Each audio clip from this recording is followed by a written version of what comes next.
Help support Name Explain by liking this video, leaving a comment and subscribing to the channel.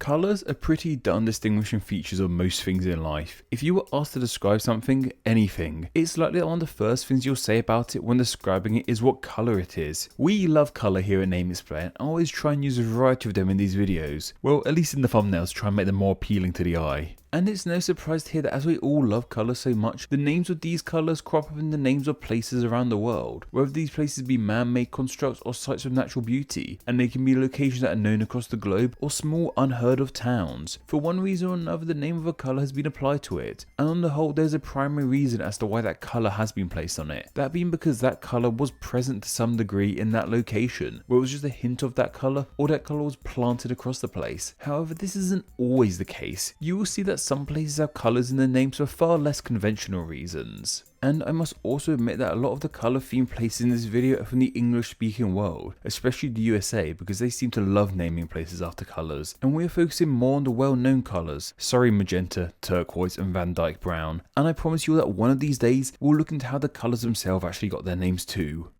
Let's kick things off with somewhere with red in its name, and where better than in a nation that's perhaps most heavily linked with the colour, Russia. Russia's love of all things red arises from the nation's deep link with communism, and of course red is the colour of communism, so it's no surprise yet there's a square in the nation's capital Moscow called Red Square. It is by the Kremlin and of course Lenin's tomb, all very communist related things too. However, what might come as a bit of a surprise is that despite Russia's link to the colour red and their history of communism, the name doesn't come from their Soviet past. Red Square existed and was called this way before Vladimir Lenin was even a twinkle in his mother's eye. In fact, it only got the name Red Square in the 17th century. Before this it was called Trinity Square, named in honour of Trinity Cathedral, which once stood where St Basil's now stands. So why was this square being branded with the Soviets' favourite colour in the 17th century? Well, that's because this name in Russian is actually Krasnaya Ploshchad, and the former word we see as red now actually comes from the old Russian word Krasny, which in old Russian meant beautiful. So originally this name meant beautiful square. However, over the years this word for beautiful came to mean red. So the square went from Beautiful Square to Red Square, which seemed more fitting with Russia's history, but it seems to be nothing more than a coincidence. Moving away from somewhere red, let's find somewhere yellow. And where else is better than Yellowstone National Park in the United States? Yellowstone holds the title of oldest national park in the USA and quite possibly the world. It's almost 3,500 square miles in size and sits between the states of Wyoming, Montana and Idaho. It's home to bears,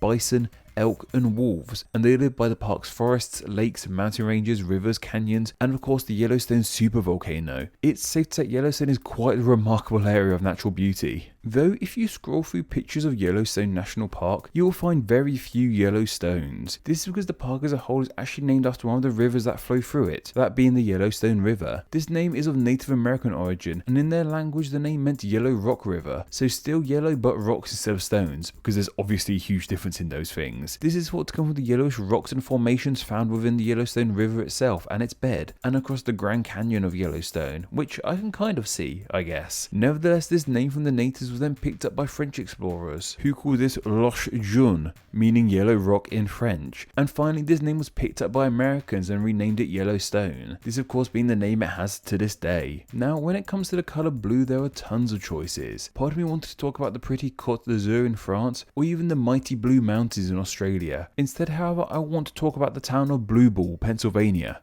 because I am an immature child. And if you aren't aware as to why Blue Ball might make me giggle, well, let Urban Dictionary explain that one to you. This small town has just over 1,000 residents and is seemingly best known for its comical name. It's also near some other towns with names like Intercourse, Fertility, Paradise, and Leacock Township. Unfortunately for us, these names don't include colours in them, so we won't be giving them too much attention today. Maybe another time. But what is the town of Blue Ball called a Blue Ball? Well, originally it was called Earltown. However, in the 18th century, a man by the name of John Wallace built an inn in the town. However, in an unexpected move to get more attention on his inn, he hung a large copper blue ball outside the inn with a sign reading, "Sign of the Blue Ball." Why this was thought to be of interest, I'm not too sure exactly. However, the blue ball seems to have been a success, and made his inn stand out. Soon enough, the whole town of Earltown was becoming known as Blue Ball, and in 1833, the name of the town was officially changed to Blue Ball. Green also pops up in a lot of places, especially with towns and cities in the USA. Names like Greenfield, Greendale, and Green Bay can be found across the nation. Hey, even to the north of the USA we have Greenland, which is a name I've covered way too much in the past. Out of all these green things, however, I want to talk about Greensboro, North Carolina. This city was established in 1808 and is now home to almost 270,000 people, and popular spots seem to include its many museums and even their water park. The city certainly is very green, being home to many parks and sites of foliage, so it's easy to see why Greenboro got its name. Except it wasn't named after all the natural greenery in the area. This is a city named after one person in particular, who just happened to have the surname of Green, with that person being Nathaniel Green.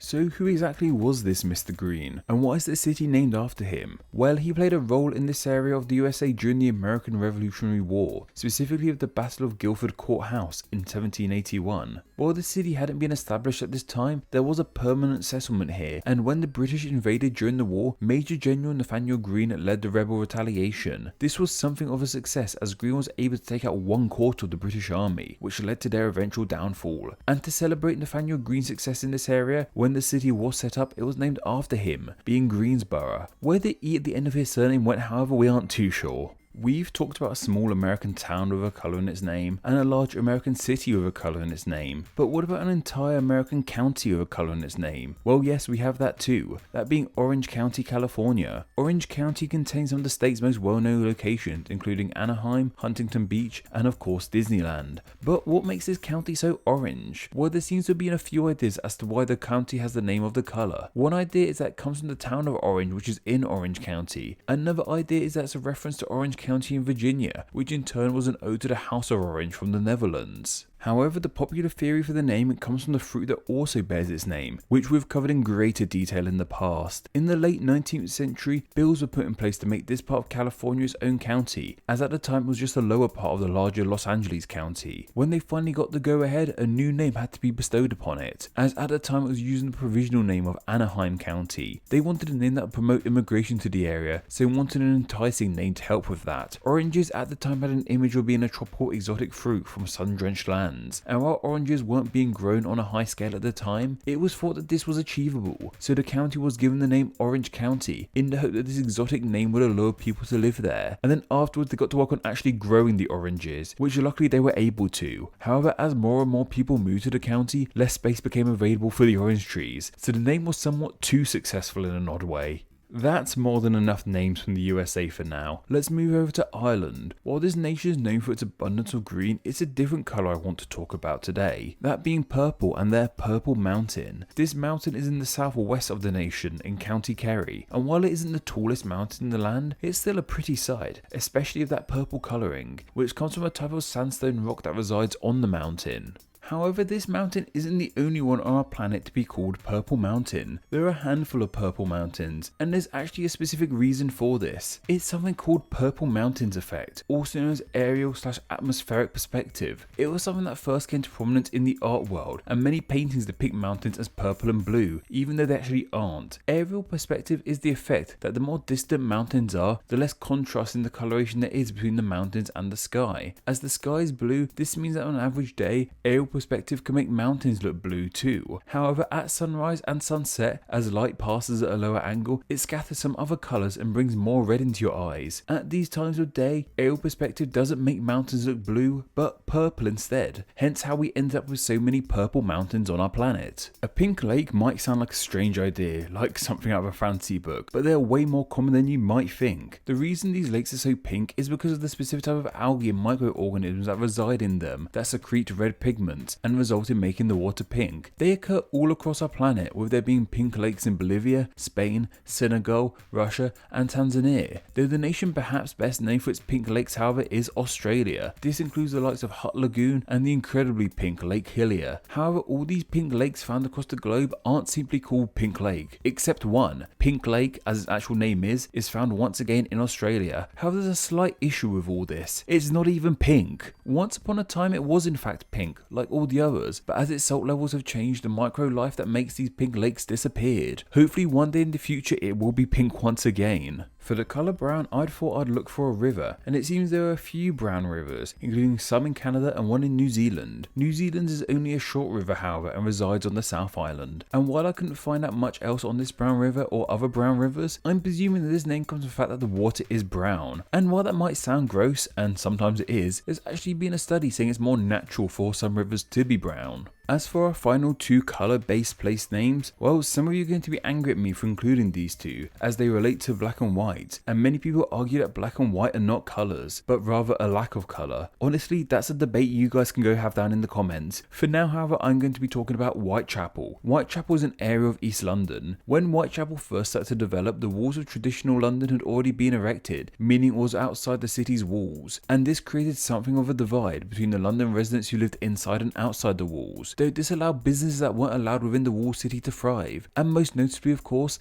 Jack the Ripper was based in Whitechapel. The name of Whitechapel unsurprisingly comes from a white chapel, with a chapel being a smaller form of a church in simple terms. This chapel was called St Mary's Chapel, which eventually evolved into a larger church. However, by today it is no longer standing, yet the district of London where it once stood still bears that name. And finally, for the colour black, we have the Black Forest in Germany, or Schwarzwald as it is in German. This huge area in southwest Germany is home to amazing scenery, small villages, and a fairy tale atmosphere. Of course, the forest isn't actually black. A forest of seemingly black trees would be incredibly gothic. However, as the evergreen trees in this area are so dense, it creates something of an illusion of looking black. And of course, walking under these trees creates a rather black shadow too. Though perhaps most importantly, the Black Forest gave us one of the finest creations man has made, and even lent its name to it too, the Black Forest Gatto. The Black Forest was suggested by Valerie, Tilda and Melody, and thanks to their suggestion, they will now be honoured as Name Explain's patron saint of the Black Forest. Do you have a good idea for somewhere that's name could be covered in a Name Explain video? If so, then please consider donating on Patreon. Just $1 a month helps keep the channel running and earns you a weekly chance to suggest somewhere to be turned into a video, and you too could be a Name Explain